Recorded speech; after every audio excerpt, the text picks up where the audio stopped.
출애굽기 말씀 한 2년 전에 2년 동안 창세기 1장부터 50장까지를 봤고요. 그리고 지난 한 해부터 지금까지 출애굽기 말씀 1장부터 보고 있습니다. 오늘 보고 다음 주면 출애굽기 40장까지를 보게 됩니다. 여러분 마음속에 어떤 말씀이 남아있으십니까? 오늘도 우리 하나님 앞에 예배를 드리면서 주의 말씀을 통해 나를 살피고 갈 길을 찾고 힘있게 계속해서 주의 나라 이루어가시기를 주님의 이름으로 축복합니다. 오늘은 18번째 시간으로서 교회다움을 위해 피해야 할 것, 교회다움을 위해 피할 것이라는 제목으로 하나님 말씀을 보고 있습니다. 새해가 되면 초심으로 돌아가자. 여러분 지난주에도 살펴보았듯이 초심으로 아무리 돌아가자라고 해도 못 돌아갑니다. 초심으로 돌아가자는 것은 어떤 내가 결단하거나 감정의 문제가 아닙니다. 초심으로 돌아가려면 기준이 필요합니다. 변하지 않는 기준, 100% 믿고 신뢰할 만한 기준, 여러분 가정의 기준, 일터의 기준, 돈을 벌고 쓰는 기준, 신앙생활의 기준, 그 기준으로 돌아가는 것이 초심으로 돌아가는 겁니다. 그래서 우리가 지난주에 기준에 대해서 살펴보았습니다.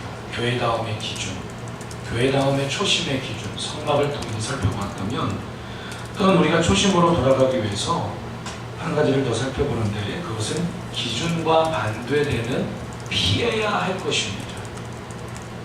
그래서 지난주에 우리가 성막을 통해 교회다움을 발견했습니다. 출애굽기 25장에서 31장까지 혼자 성경을 읽어도 무슨 내용인지 모릅니다. 혹시 지난주에 놓치신 분들이 있다면 주중에 이 부분을 설교 영상을 보내드릴 겁니다.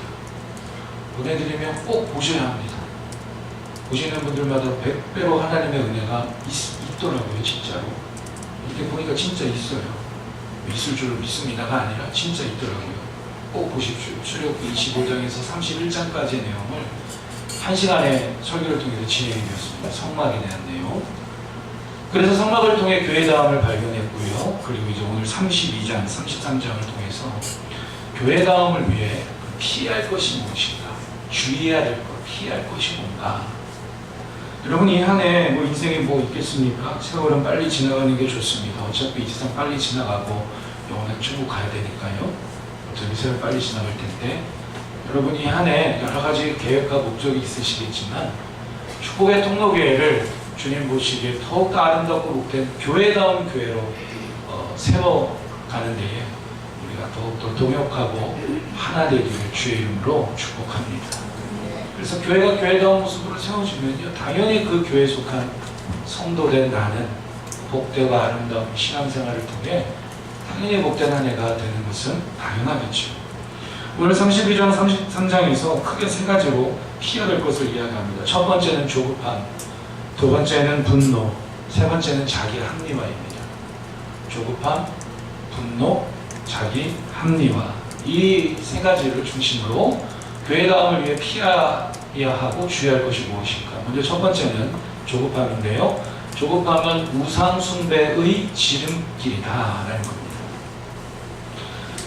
세계적으로 아주 유명한 심리학자, 상담학자, 철학자 중에 한 사람이 칼 융이라고 하는 사람은 이렇게 이야기합니다. 조급함은 마귀다. 조급함은 마귀다.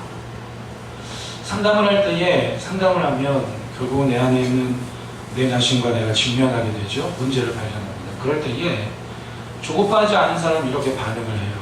아, 너가 많이 힘들었구나. 차분하게 반응을 해요.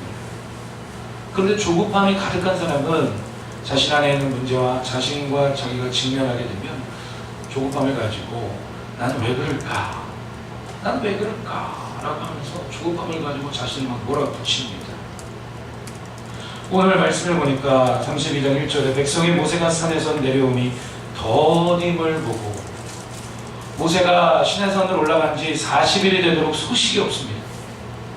이스라엘 백성들은 산 안에서 기다리는데 40일이 돼도 소식이 없어요. 더딤을 보고, 더디다라는 것은 지연되다, 연기되다. 계속 모세가 소식이 없습니다. 그랬더니 이들이 조급해집니다. 그래서 모세의 형인 아론에게 요구를 합니다. 우리를 인도할 신을 만들라. 32장 1절을 보면 3번이나 강조되는 표현이 있습니다. 그게 뭐죠? 자, 성경 보세요. 그게 뭐죠? 32장 1절에 우리를입니다. 우리를. 32장 1절에 백성이 모세가 산에서 내려오니 더딤을 보고 모여 백성이 아론에게 이르라 말하되 일어나라 우리를 위하여 우리를 인도할 신을 만들라. 이 모세 곧 우리를 애굽 땅에서 인도하는 사람은 어찌 되었는지 알지 못함이니라 라고 있습니다. 우리 한번 고백합시다. 조급해지면 나만 보이고 우리만 보입니다. 조급해지니까 하나님이 안 보여요. 모세도 안 보입니다. 그래서 우리를 인도할 신을 만들어 달라. 그래서 금고리를 다 빼가지고 그것으로 금송아지를 만듭니다. 그리고 금송아지 앞에 춤을 추고 찬양을 하고 경배하고 제사를 드리고 예배를 드립니다. 40일이 지나도 소식이 없는 모세, 이들의 조급한 그 심리 상태를 살펴보면 이런 마음이 있겠죠. 지루하고 답답하고 두렵고 불안해요. 오늘 우리의 삶 속에도 이럴 때가 제일 많지 않을까요? 뭔가 사업 문제 속에서 이게 해결이 돼야 되는데 자꾸 지연돼요. 가정에서 뭔가 이 문제가 해결이 돼야 되는데 자꾸 지연돼요. 자녀의 삶에도 뭔가 바랬던 일이 있고 하나님 앞에 기도했는데 자꾸 연기되는 것처럼 보여요. 그럴 때 여러분 두 가지 길이 있습니다. 하나님을 의지하며 기다리며 또 예배하며 또 기도하며 또 기다리며 또 예배하며 또 기도하며 기다릴 것인가. 또 한 가지 길은 뭐냐면 이런 길이 있어요. 아니면 하나님을 내 눈에 내 손에 보이게 하여서 내 안에 있는 조급함, 지루함, 답답함, 두려움, 불안함을 일순간 해소할 것인가. 여러분, 이스라엘 백성들은 두 번째 길을 택한 것입니다. 그래서 불안하니까, 초조하니까, 답답하니까, 내 인생이 뒤처지는 것 같으니까 어떻게 하는 것이죠? 자신들의 손에, 자신들의 눈에 전지전능하신 하나님을 보이도록 금고리를 빼어 금송아지를 만든 것입니다. 여기서 금고리를 뺐다라는 표현이 3절에 나왔습니다. 모든 백성이 그 귀에서 금고리를 빼어 아론에게로 가져가매. 아마 아론도 처음에는 안 된다고 했겠죠. 안 된다. 10계명 너는 나 외에 다른 신을 두지 말라, 우상을 숭배하지 말라라고 했는데 안 된다라고 했으나 200만에서 300만 되는 백성들이 시위하니까 이길 자신이 없는 거예요. 여기서 금고리는요, 우리가 앞에서도 말씀을 받지만 이스라엘 백성들이 10가지 제안을 통해서 애굽에서 이집트에서 탈출할 때에 하나님께서 금고리를 애굽 사람으로부터 얻게 하셨습니다. 왜요? 나중에 그들에게 얻은 금고리를 가지고 뭘 만들려고요? 지난주에 보셨던 성막을 만들 재료를 하나님께서 미리 얻게 하신 거예요. 근데 성막을 만들 재료를 가지고 뭘 만들었습니까? 우상을 만들었어요. 오늘 우리 안에도 하나님을 의지하며 기다리며 예배하며 또 기도하며 의지하며 또 기다리며 예배하며 기도하며 기다릴 것인가? 아니면 하나님을 조급하니까 하나님을 내 손에 만져지게 하고 보이게 해서 우상 숭배를 해서 그러한 마음들을 잠시 잠깐이라도 해소할 것인가? 이러한 갈림길이 우리에게 너무나 많죠. 여러분, 우상 숭배는 간단합니다. 많은 사람들은 하나님을 보여달라고 합니다.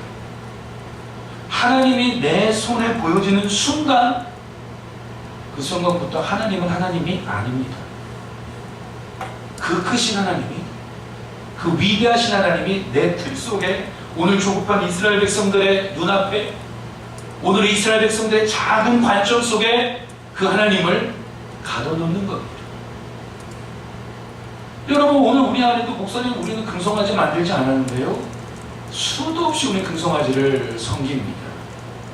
네, 그럼 때로는 자녀라고 아들, 딸을 통해서 하나님 주신 평안보다 아들, 딸을 통해서 평안을 더 얻고 조급함을 해결하고, 때로는 돈을 통해서, 때로는 쾌락을 통해서, 명예를 통해서, 심지어 며칠 전에도 무슨 낚시 사고가 많이 나더라고요. 낚시를 통해서, 아니면 등산을 통해서, 쇼핑을 통해서, 순간 내 안에 있는 일이 잘 안 되니까 그 지루함을, 조급함을, 답답함을, 두려움을, 불안한 마음을 그런 것들로 해결하려고 하는 모습들이 우리 안에도 너무나 많이 있습니다.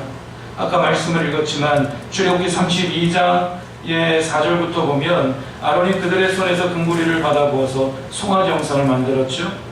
너의 신이로다. 그러니까 어떻게 합니까? 6절 보시면 이튿날에 그들이 일찍이 일어나 번제를 드리며 화목제를 드리고 백성이 앉아서 먹고 마시며 일어나서 띠를 돌아. 모양새는 완전히 예배드리고 제사하는 건데 안고 없는 찐빵처럼 거기에 누가 없어요? 하나님이 없어요. 여러분, 우리의 삶에도 조급할 때가 있습니다. 그때 여러분 어떠한 길을 택하시겠습니까?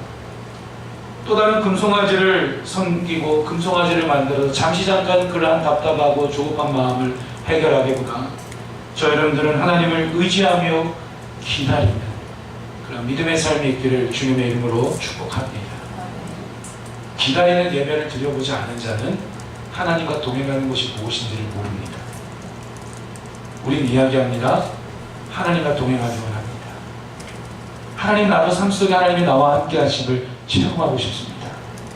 일터에서도 가정에서도 어떤 문제가 있을 때, 다급한 일이 있을 때 나도 무사람처럼 하나님께서 나의 삶을 붙잡아 주셔서 하나님께서 사랑의 손길로 나의 삶을 해결해 주시고 나도 하나님이 함께 하셨습니다라고 이야기하고 싶습니다.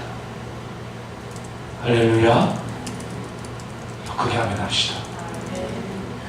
믿음으로 아멘합시다. 입을 꼭 다물고 있어봤자 해결되는 건 아무것도 없어요. 입을 꼭 다물고 자존심 세우고 있어봤자 은혜 못 받아요. 하나님 앞에 나를 낮추고 헛된 생각 가지고 왔다가 헛된 생각 가지고 그대로 가봤자 해결되는 거 아무것도 없어요. 하나님 말씀 앞에 옷깃을 여미고 나를 낮추고 주의 말씀 앞에 아멘하기를 주님의 이름으로 축복합니다. 축복의 통로교회는 아멘해야 잘 되는 교회고 축복의 통로교회에 속한 성도들의 상황과 인생의 모습은 아멘을 큰 소리로 해야 은혜 받는 그런 특성을 갖고 있는 교회이기에 전 아멘하라고 합니다. 할렐루야. 다시 한번 크게 아멘합시다. 할렐루야. 나도 못사람처럼 하나님과 동행하심을 느끼고 싶다. 그 하나님과 동행하심을 경험하려면요, 기다리는 예배를 드려봐야 돼요. 기다리는 예배가 뭔 줄 아세요? 하나님 앞에 바랬는데 뭔가 그게 자꾸 지연돼요. 그런데도 하나님 앞에 참고 기다리는 예배합니다. 뭔가 하나님 앞에 뭔가 소망이 있는데 이스라엘 백성들처럼 기다려지고 지연돼요. 더뎌져요. 기다리며 예배하는 거예요.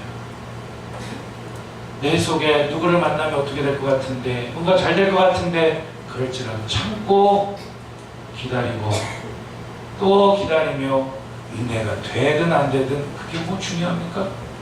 하나님 앞에 마땅히 하나님의 백성으로서 기다리며 묵묵히 또 기다리며 예배하는 것.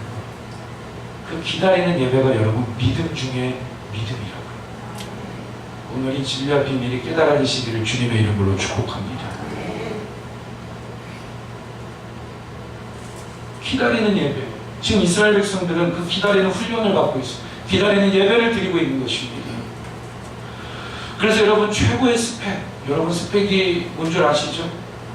쉽게 말하면 이력서, 어디 학교 나가고 어떤 직장을 다녔었고 토익 점수가 어떻고 토플 점수가 어떻고. 여러분 오늘날 스펙이 중요합니다. 그것까지는 조작한다고 합니다. 최고의 스펙은 예배를 통한 하나님과 동행하는 스토리가 있느냐 없느냐가 그리스도인에게 있어서 가장 중요한 스펙 중에 스펙입니다. 창세기를 보니까 오늘 조급함과 관련돼서 두 가지의 가문이 나옵니다. 첫 번째는 가인의 가문. 그들은 가인은 돌로 쳐서 아벨을 죽이고 노시라고 하는 땅으로 떠나갑니다. 에녹이라는 아들을 낳고 에녹이라는 성, 오늘날로 말하면 시티, 도시를 만들고 거기서 대대손손 조급한 문화 속에서 문화를 발전시키고 야발, 유발, 목축업, 또 산업, 제조, 문화를 발전시키면서 화려한 인생을 살아갑니다. 그 부분을 한번 보시겠습니다. 창세기 4장 한번 찾아보실까요? 출애굽기 적어놓으시고요. 창세기 4장입니다.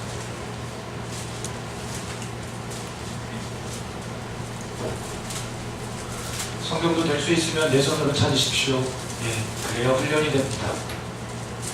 할렐루야. 네, 처음에는 알려주시고요. 네, 더디더라도 한번 찾아보십시오. 그럼 더 은혜가 됩니다. 창세기 4장 16절 보니까 가인이 여호와 앞을 떠나서 에덴 동쪽 룻 땅에 거주하더니 아내와 동침함에 그가 임신하여 에녹을 낳은지라. 가인이 성을 쌓고 그의 아들의 이름으로 성을 이름하여 에녹이라 하니라.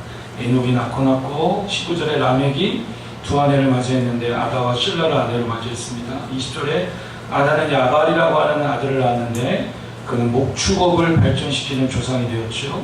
21절에 유발을 낳았는데 유발은 예술과 문화를 발전시키는 조상이 되었죠. 22절에 실라라고 하는 아내는 두발가인을 낳았는데 구리와 쇠로 여러 가지 기구를 만드는 자요. 두발가인의 누이는 나아마더라. 두발가인은 산업, 제조업을 발전시킵니다.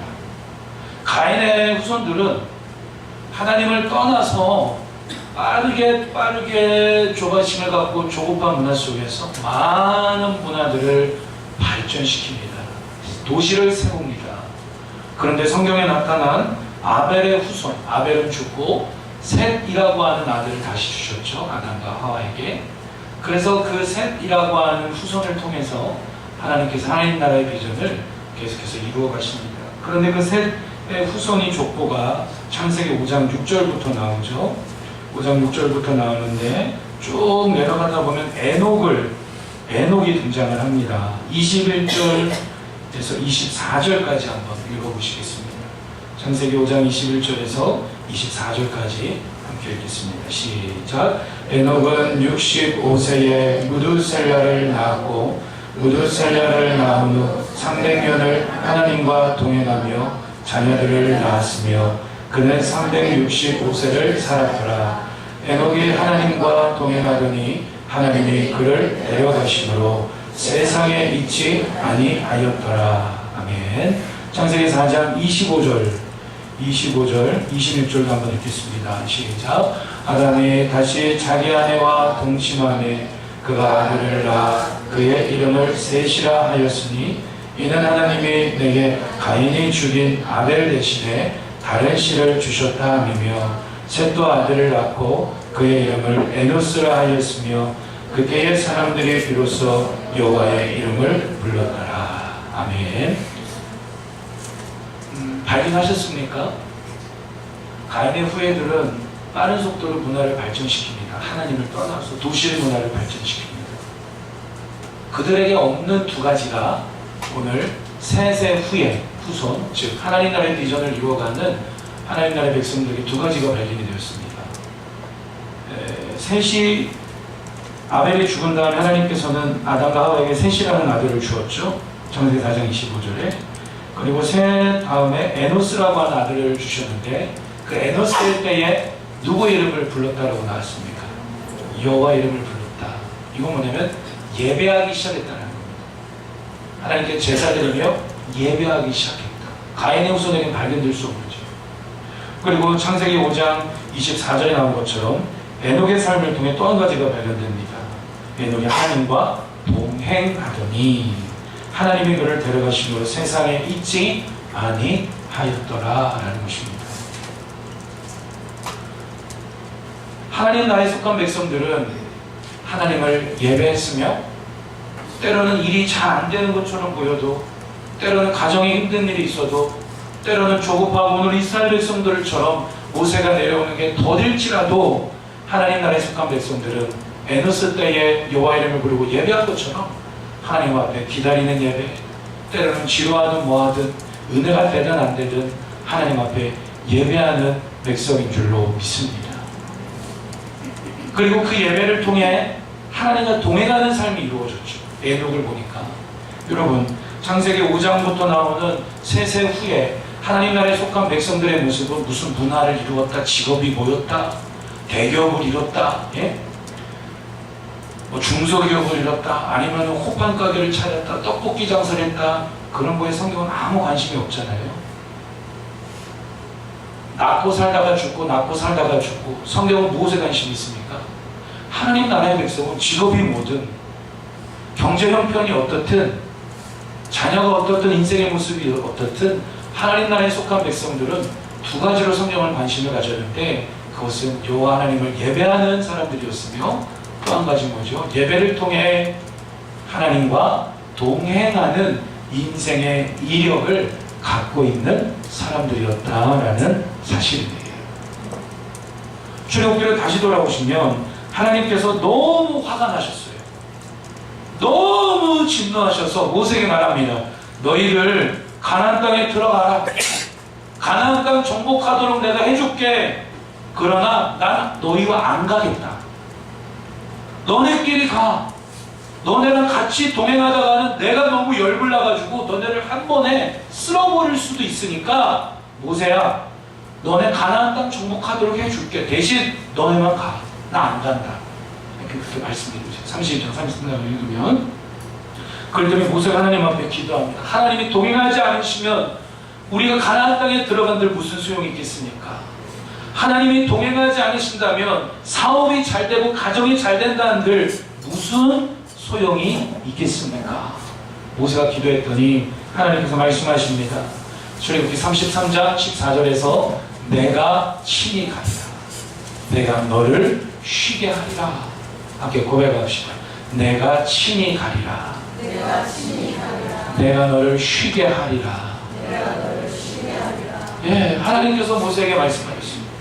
모세가 기도하니까, 하나님, 우리가 아무리 가나안 땅을 정복하고, 이 말이 무슨 말입니까? 오늘 우리로 따지면 우리가 아무리 뭐 일이 잘 되고 빨리 뭐가 잠들다 할지라도 하나님 우리가 동행하지 않으시면 무슨 소용이 있습니까? 하나님 함께 해주셔야만 합니다. 함께 동행해 주셔야만 합니다. 내가 친히 가리라. 내가 너를 쉬게 하리라. 라고 하나님께서 다시 모세에게 말씀하십니다. 여러분, 조급할수록 하나님께 기다리며 예배합시다.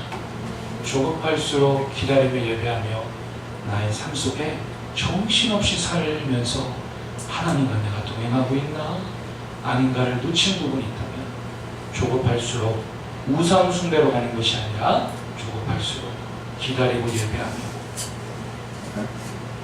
하나님과 동행하는 저 여러분들의 삶이 되기를 주님의 이름으로 축복합니다. 한 번 예배 드렸던 분은 올 한 해부터 예배 횟수가 2번으로 들어가기를 축복합니다. 2번 예배 드리신 분은 3번, 3번 예배 드리신 분은 4번. 예. 할렐루야. 할렐루야. 예. 남는 시간에 다 뭐 하세요? 드라마 보세요? 아니 뭐 어디 다 여행 다니세요? 하나님 앞에 예배하십시오. 조급할수록 기다림의 예배하고 하나님과 동행하는 저 여러분들 되기를 주님의 이름으로 축원합니다. 회사에서 직원을 뽑는다면 이 사람이 어떤 이력을 갖고 있는가를 봐야 합니다. 그때에 이 사람이 예수 믿는 사람이 오도록 기도하길 원하고, 그 사람이 하나님과 동행한 인생의 스펙, 인생의 이력이 있는 사람을 만날 수 있는 그 만남의 축복도 성도님들의 일터와 사업장에 있기를 축복합니다. 두 번째, 교회당을 위해 피할 것은 분노인데요. 분노는 판을 깨트립니다. 분노는 판을 깨트려버려요. 모세가 시내산에서 하나님 앞에 십계명을 중심으로 우리가 지난주에 본 것처럼 율법을 받습니다. 그런데 하나님께서 모세에게 갑자기 이야기합니다. 출애굽기 32장을 보니까 모세가 하나님께서 모세야 빨리 내려가라. 32장 7절부터 보시면 여호와께서 모세에게 이르시되 너는 내려가라. 내가 애굽 땅에서 인도하여낸 내 백성이 부패했도다. 내 백성들이 내 법을 떠나서 송아지를 부어 만들고 우상을 섬기고 있다. 너는 빨리 내려가라. 하나님께서 너무 화가 나시고 진노가 나셔서 9절에서 뭐라고 말씀하십니까? 이 백성을 보니 목이 어떻다고요? 뻣뻣한 백성이다. 하나님께서 모세에게 말합니다. 내가 이 백성을 다 쓸어버리겠다. 내가 이 백성을 다 쓸어버리겠다. 그리고 하나님 나라 백성을 모세 너를 통해서 다시 시작하겠다. 32장 10절을 보시면, 그랬더니 모세가 12절부터 하나님께 기도합니다. 하나님, 만약에 하나님께서 지금 이 백성을 다 쓸어버리면 많은 사람들이 하나님은 악한 자라고 욕할 것입니다. 하나님의 영광이 떨어질 것입니다. 하나님 안 됩니다. 기도했더니 하나님께서 뜻을 돌이키세요. 출애굽기 32장 14절 같이 읽어봅니다. 시작. 여호와께서 뜻을 돌이키사 말씀하신 화를 그 백성에게 내리지 아니하시니라. 아멘. 하나님께서 뜻을 돌이켰어요. 하나님께서 더 이상 진노하지 않으셨어요. 백성을 쓸어버리겠다라고 했는데 그것을 참으셨어요. 자비와 긍휼을 베풀어 주셨습니다. 그런 다음에 이제 모세가 어디로 직접 내려가죠? 시내산 아래 백성들이 있는 곳으로 그 현장으로 직접 내려가는 겁니다. 그런데 모세의 손에는 뭐가 들려있냐면 15절 16절을 보면 두 돌판이 들려 있습니다. 15절에 모세가 돌이켜 산에서 내려오는데 두 증거판이 그의 손에 있고 그 판의 양면 이쪽 저쪽에 뭐가 적혀 있습니까? 글자가 있는데 16절 같이 읽어봅니다. 그 판은 하나님이 만드신 것이요 글자는 하나님이 쓰셔서 판에 새기신 것이라. 아멘. 하나님께서 십계명을 너는 나 외에 다른 신을 두지 말라 그냥 말로만 하신 것이 아니라요, 두 돌판의 십계명을 하나님께서 직접 새겨주셨어요. 할렐루야. 자, 이해가 되시나요? 두 돌판의 십계명을 하나님께서 직접 새겨주신 거예요. 모세가 그 두 돌판을 그대로 들고 백성에게 이제 전해야 되니까, 전달해야 되니까 그걸 들고 시내산 아래로 직접 현실 앞에 내려온 겁니다. 그런데 막상 내려오는데 소리가 들려요. 여호수아가 이야기합니다. 모세요, 저쪽에서 요란한 소리와 전쟁하는 소리가 들립니다. 무슨 전쟁이 났나 봅니다. 그랬더니 모세가 이야기합니다. 저건 전쟁하는 소리가 아니다. 춤추는 소리다. 노래하는 소리다. 지금 말씀에 나오는 춤추는 소리, 노래하는 소리가 뭐냐면요, 이스라엘 백성들이 400년 이상 이집트에서 노예살이 할 때에 그곳에서 수많은 우상들을 섬길 때에 했던 똑같은 노래소리, 춤추는 소리. 우상 숭배를 할 때에 어떤 일이 있었냐면은 그 우상을 바치고 제물을 바치는 신전에서 단체 남녀가 모여 혼음을 하는 의식이 있었습니다. 그 모습을 보고 신들이 축복을 내려준다라고 하는 잘못된 신앙이 있었죠. 지금 그 모습을 이스라엘 백성들이 재현하고 있는 그 현장을 모세가 시내산 아래서 내려와서 직접 눈으로 본 거예요. 시내산 위에서는 내가 이 백성을 쓸어버리겠다라고 한 하나님 앞에 모세가 하나님 안 됩니다. 이 백성을 살려주시옵소서. 다 죽이시면 안 됩니다. 하나님의 영광이 땅에 떨어집니다라고 기도했던 모세이지만 막상 내려와서 그들이 금송아지 앞에서 춤을 추고 악한 그 우상 숭배하는 모습을 눈으로 보니까 모세가 크게 뭐하죠? 분노했다라고 나와요. 성경에 크게 분노하면서 들고 있었던 그 두 돌판을, 십계명에 새겨지는 두 돌판을 들고 있다가 너무 참지 못해서 땅바닥에 내동댕이 칩니다. 두 돌판이 깨어져 버립니다. 출애굽기 32장 19절 20절 읽어봅니다. 시작.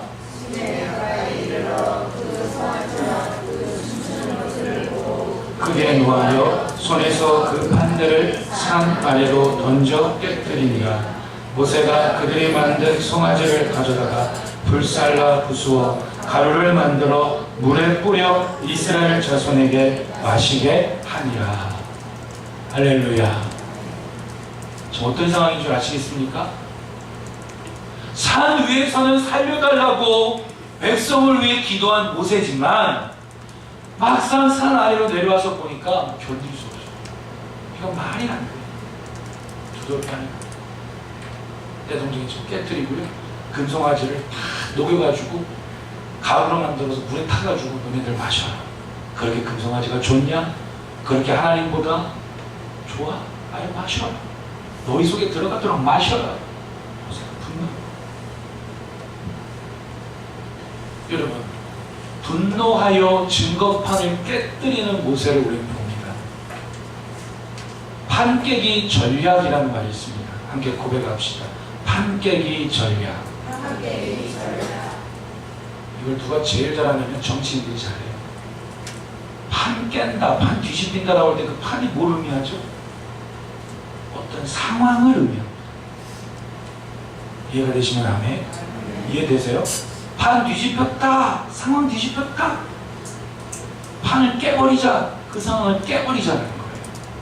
어떤 상황을 깨는 전략입니다. 지금 증거판이 깨졌습니다. 증거판이 뭐였죠? 하나님께서 십계명을 직접 두 돌판에 새겨주신 겁니다.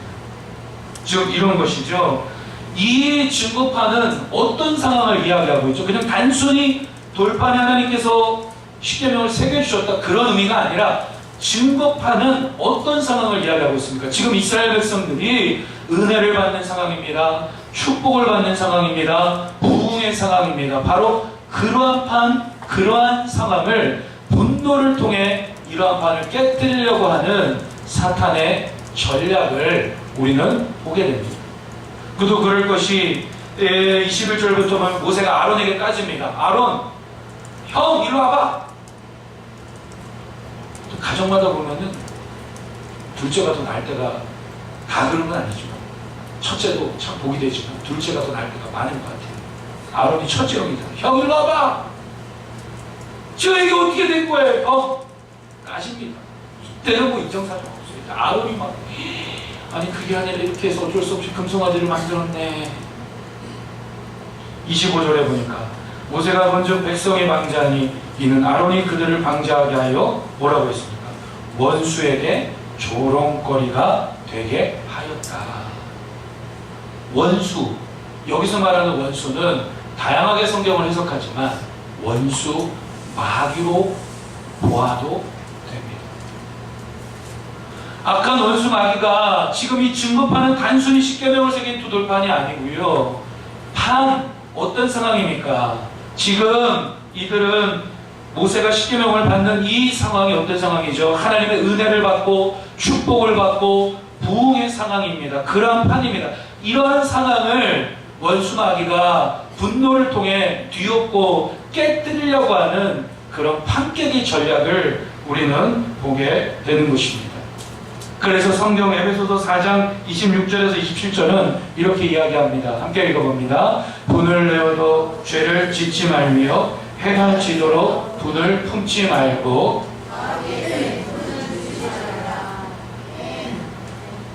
할렐루야. 분을 내어도 죄를 짓지 말라. 분 낼 수 있어요. 화를 낼 수 있어요. 해가 지도록 잠들기 전까지는 화를 품지 말라. 왜냐? 마귀에게 틈을 준다. 여러분 홧김에라는 말이 있습니다. 홧김에 못 오면 홧김에 질러버려. 홧김에 지금 이 대한민국을 보십시오. 이 분노가 판을 다 깨뜨리고 있습니다. 여러분 홧김에 다음에 나오는 그 결과는 좋은 게 하나도 없어요. 여러분 그래서 오늘 우리 안에 있는 판이 있습니다. 은혜 받는 상황, 가정의 축복을 받는 상황, 믿음이 자라나는 판, 그런 상황, 그런 상황에 있을 때에 원수 마귀는 늘 분노를 통해 그 판을 뒤집고 깨뜨리려고 합니다. 그래서 판이 깨질 때에 세 가지가 있습니다. 분노를 유발하는 자가 있어요. 오! 지금 누가 분노 유발자죠? 이스라엘 백성들, 아론이나 금송아지 만들고 분노를 내는 자가 있어요. 지금 화를 누가 냈습니까?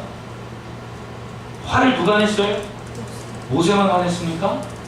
하나님도 화났어요. 이 비밀을 잘 아셔야 돼요. 지금 모세만 화가 난 게 아니라 누가 더 화났어요? 하나님도 열받으셨어요. 하나님도 진노하셨어요. 분노를 내는 자가 있어요. 그리고 더 중요한 게 있어요. 뒤에서 웃는 자가 있어요. 누구죠? 사탄이. 오늘 우리 가정에서도 은혜 받는 상황이 있습니다. 일터에서도 잘되고 복을 누리는 상황이 있습니다. 그 판이 있습니다. 모세가 분노를 참지 못하고 판을 깨뜨린 것은 단순히 그냥 두들판이 깨진 것이 아니라 그 상황이 뒤집어지는 상황입니다. 오늘 우리 안에도 이 안에 피할 것이 있습니다. 그건 뭐냐? 분노입니다. 분노는 판을 깨뜨립니다. 분노를 유발자에 속하고 계십니까? 분노를 내는 자이십니까? 여러분 어떤 상황이 있든지 절대로 은혜 받는 상황, 믿음이 자라나는 상황, 직분을 감당하는 상황, 축복을 받는 상황, 그 상황을 깨뜨리지 않기를 주님의 이름으로 축원합니다.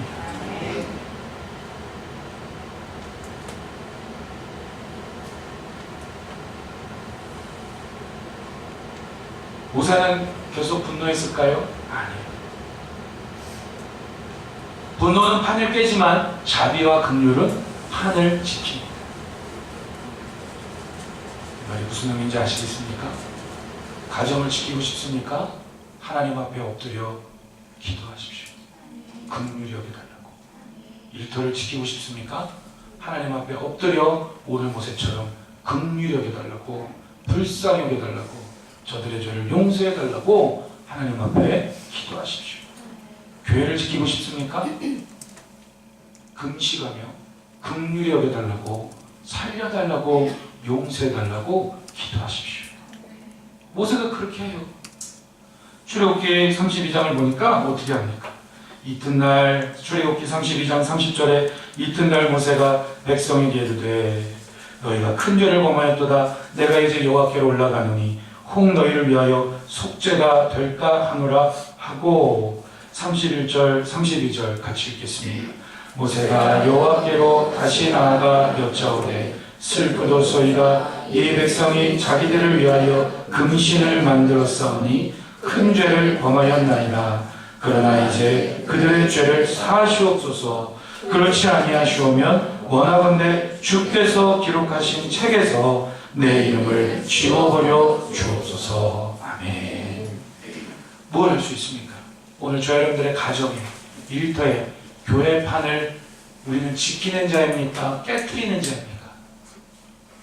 지키는 자가 되기를 축복합니다. 그러려면 어떻게 되냐면요, 지금 잘 생각하셔야 돼요. 신앙생활하다 보면 꼭 이런 분들이 있어요. 본인이 분노를 막 유발시키는 사람이에요. 지금 어떤 말로 내 옆에 있는 성도의 분노를 유발시키고, 가정에서 어떤 말로 아내와 남편과 자녀, 부모의 마음을 분노를 유발시키고, 동료의 직장에서는 상사와 동료와 부하 직원의 분노를 내가 막 유발시켜요. 그리스도인이면서도 분노 유발자예요. 그러면서도 뭐라고 하는지 아세요? 희한하네. 참 속이 좁아서 사람 보면 뭐 이런까지 화를 내? 기억하세요? 정말 그 사람이 속이 좁아서 별거 아닌 거 가지고도 분노할 때가 있습니다. 그런데 기억하세요. 오늘 이스라엘 백성들처럼 그 사람이 모세가 속이 좁아서 분노하는 게 아니라 당신이 분노를 유발하는 그 모습을 보고 상대방만 화가 나고 분노하는 게 아니라 하나님도 분노하시는 상황이 있다는 것을 우리는 복된 주의 백성으로서 기억해야 될 줄 믿습니다. 참 속이 좁아 그런 거 가지고 뭘 화를 해? 아니에요. 화낼 땐 내야 돼요. 하나님도 너무 화가 나셨어요 지금. 그러나 또 한 가지가 중요해요.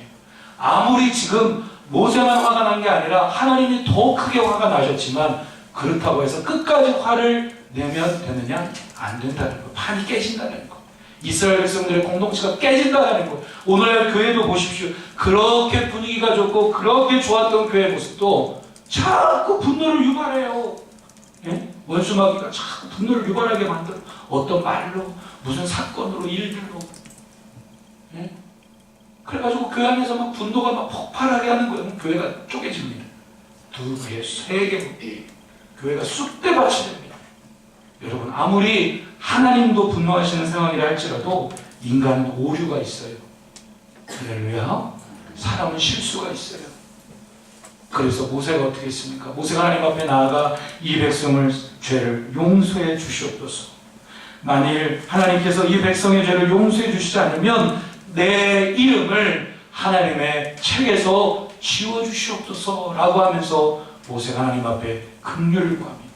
더 이상 분노하지 않고 공동체를 위해 기도하지 않았습니까? 오늘 저 여러분들 가정의 판을, 일터의 판을, 교회의 판을 이 한 해 교회다운 교회로 더욱더 지키고 함께 동역하기를 원합니다. 그럴 때에 어떻게 해야 되죠? 하나님 앞에 엎드려 긍휼을 구하며 자비를 구하며, 주님 남편을 불쌍히 여겨주세요. 주님 아내를 긍휼히 여겨주세요. 아들 딸을 불쌍히 여겨주세요.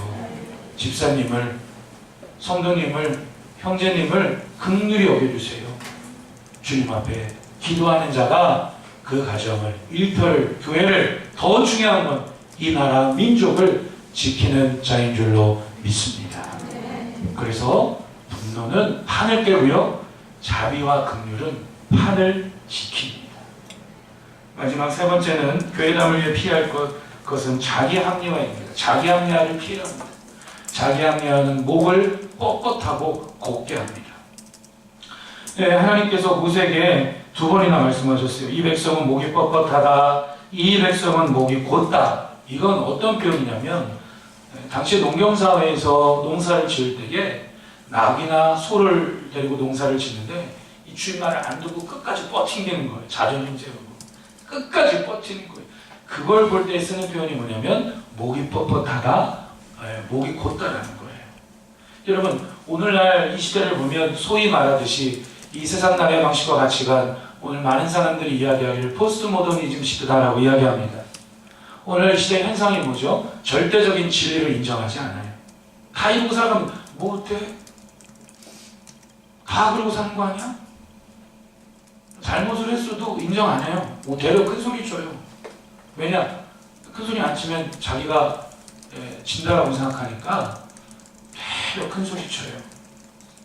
여러분, 절대로 그리스도인들은 그런 삶으로 살아가면 안 됩니다. 뭐 어때? 다 그러고 사는 거 아니야? 자기 합리화는 오늘 이스라엘 백성들처럼 우리의 목을 더욱더 꼿꼿하게 하고 뻣뻣하게만 합니다. 하나님께 감사하지 않고 말씀을 절대적인 기준으로 인정하지 않는 것이죠. 바로 이때에 자기 합리화를 깨트리는, 이스라엘 백성들의 뻣뻣하고 곧은 목을 깨트리는 헌신하는 자들이 일어납니다. 바로 레위 자손이에요. 야곱의 12아들 중에 레위라고 하는 아들, 그 레위를 통해 레위 자손들이 헌신을 합니다. 어떤 헌신을 하느냐? 출애굽기 32장을 보니까 26절에, 32장 26절에 모세가 이야기합니다. 금송아지를 숭배하는 그 많은 백성들 사이에서 여호와 편에 설 자는 이쪽으로 오고 아닌 자는 저쪽 편에 서라. 그랬더니 레위 자손들이 모세가 있는 쪽으로 다 섭니다. 그 다음에 모세가 하나님의 말씀을 받아서 선포합니다. 출애굽기 32장 27절에 모세가 그들에게 이르되 이스라엘 하나님 여호와께서 이렇게 말씀하시기를 너희는 각각 허리에 칼을 차고 진 이문에서 저 끝까지 왕래하며 각 사람이 그 형제를, 각 사람이 자기의 친구를, 각 사람이 자기의 이웃을 죽이라 하였느니라. 28절 29절 같이 읽어봅시다. 레위 자손이 모세의 말대로 행하매 이날의 백성 중에 3,000명가량이 죽임을 당하니라. 모세가 이르되 각 사람이 자기의 아들과 자기의 형제를 쳤으니 오늘 여호와께 헌신하게 되었느니라. 그가 오늘 너희에게 복을 내리시리라. 아멘. 자기 합리화가 가장 강하게 나타나는 집단이 피가 섞인 집단이거든요. 좋은 게 좋은 거 아니냐? 내 엄마, 내 아빠, 내 자녀, 나와 친한 누구누구. 자기 합리화예요.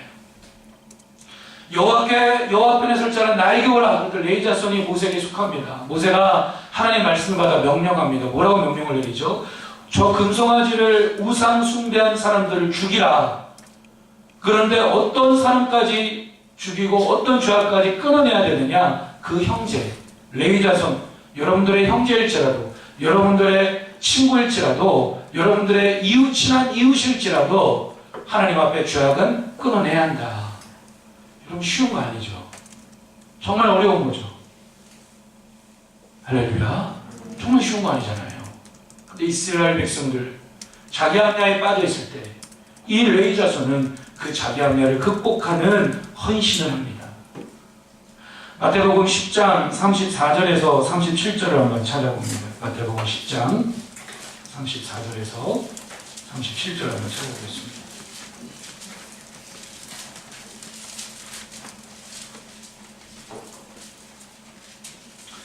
왜 지금 말씀에 이런 내용이 나왔을까? 마태복음 10장 34절부터 읽으면 더욱더 이해가 가실 겁니다. 10장 34절에서 37절까지입니다.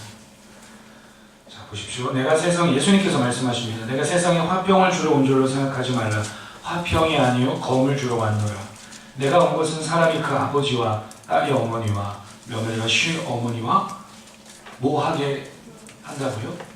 불화, 싸우고 다투게 하겠다. 36절 사람의 원수가 자기 집안 식구라. 37절 아버지나 어머니를 나보다 더 사랑하는 자는 내게 합당하지 아니하고, 그 다음 또 나오죠. 아들이나 딸을 예수님보다 하나님보다 뭐하는 사람이? 더 사랑하는 자도 예수님께 합당하지 아니하며, 38절 또 자기 십자가를 지고 나를 따르지 않는 자도 내게 합당하지 아니하니라. 이게 지금 무슨 말씀입니까? 예수님을 믿으면 화평의 사람이 됩니다. 사랑의 사람이 됩니다. 배려합니다. 이해합니다. 용서합니다. 그런데요, 진리의 문제에 있어서만큼은 양보해서 안 된다는 거예요. 아멘. 오늘 출애굽기 말씀을 우리가 그대로 적용해서 추석에 종말성도 구정 돌아오는데, 구정에 차례 지내고 제사 지내는 가족들을 그럼 우리도 막 칼 들고 막 그렇게 적용해야 됩니까? 그게 아니라 죄악의 문제에 있어서만큼은, 진리의 문제에 있어서만큼은 그 사람이 아무리 가족일지라도 부모일지라도 자녀일지라도 진리의 문제에 있어서만큼은 더 이상 타협하거나 이야기하거나 토론하거나 다툴 이유가 없다는 거예요. 주일 성수 부모가 못 가게 합니다. 예를 들면 가장 간단한 예로, 그럼 어떻게 해야 됩니까? 아버지 말, 어머니 말, 다른 말은 다 들어도 그 말은 듣지 않고 주일 성수 해야 합니다. 맞죠? 우리 동의하시면 다 함께 아멘 합시다. 아멘? 아멘. 맞죠? 무슨 아들딸이 고3인데요. 뭐 주라고? 고3이니까 1년 동안 왜 안 보내고 열심히 공부시키겠습니까? 어차피 제가 설교하는 게 다 녹화가 되니까 저희 딸들이 고3인데도 절대 안 그럴 겁니다. 뭐 어쩌라고요? 진리의 문제에 있어서만큼은 정의건 뭐건 뭐 말할 건덕지가 없다라는 거예요. 그래서 레위 자손들이 그런 내용 가운데에 자기 합리화에 빠진 이스라엘 백성들을 향해서 제대로 된 헌신을 보여줍니다. 그리고 하나님께서는 이 레위 자손을 대대로 복을 주십니다.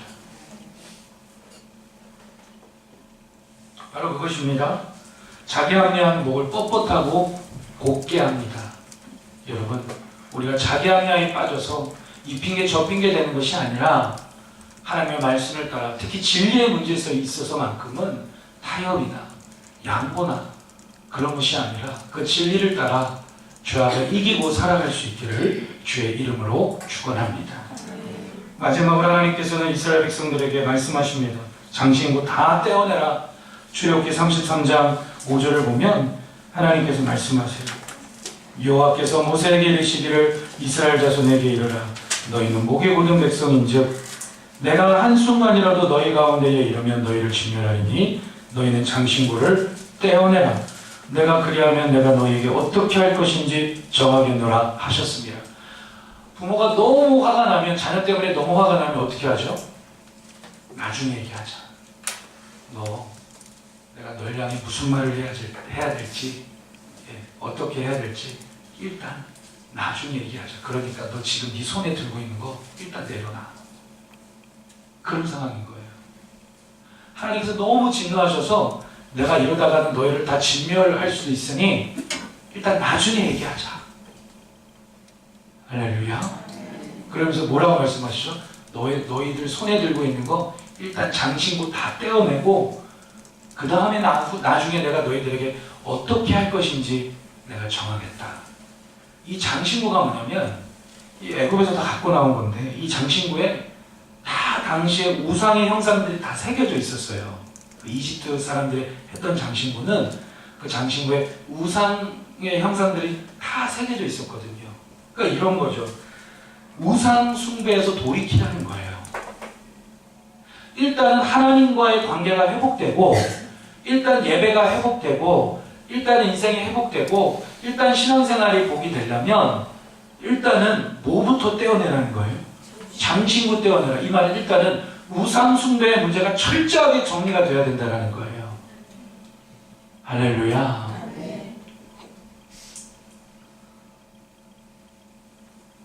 지금 오늘 피할 것 세 가지를 봤는데, 조급함, 분노, 자기 합리화, 이 모든 것들의 모든 죄악의 출발은 다 우상 숭배입니다.